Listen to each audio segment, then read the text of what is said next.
तर मी म्हणेन होय, खरंच भारताची वाटचाल महासत्तेच्या दिशेने होत आहे. लुच्चे गुन्हेगार मुस्लिमांचे नाव किती, मुस्लिमांच्या दुःखात हिंदूंचे डोळे वाती. जाती आणि धर्माच्या नावावर विश्वभरीचे नाव होते.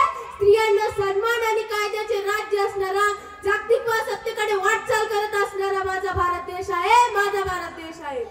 लाखो करोड भारतीयांच्या नसा-नसात आणि रक्ताच्या थेंबा-थेंबात भरून निघालेला आणि इथे बसलेल्या प्रत्येक नागरिकाच्या जगण्याचा श्वास असणारा माझा भारत देश आहे, माझा भारत देश आहे. एकेकाळी माझ्या या भारतात सोन्याचा धूर निघत असलेल्या माझ्या या भारत मातेला कुणाची तरी नजर लागली.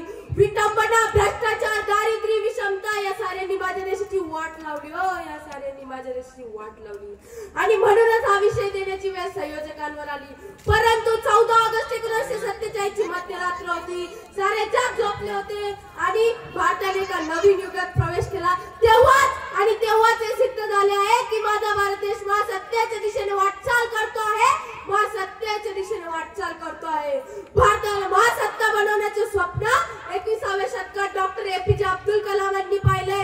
या स्वप्नांचा आदर्श होऊन भारताने तंत्रज्ञान, कृषी, जैव तंत्रज्ञान स्वतःमध्ये रुजवलं आहे, स्वतःमध्ये सिद्ध केले आहे. स्पर्धक क्रमांक 40 याने जातीयवादाचा मुद्दा मांडला, पण मी त्याला ठामपणे विरोध करून सांगते की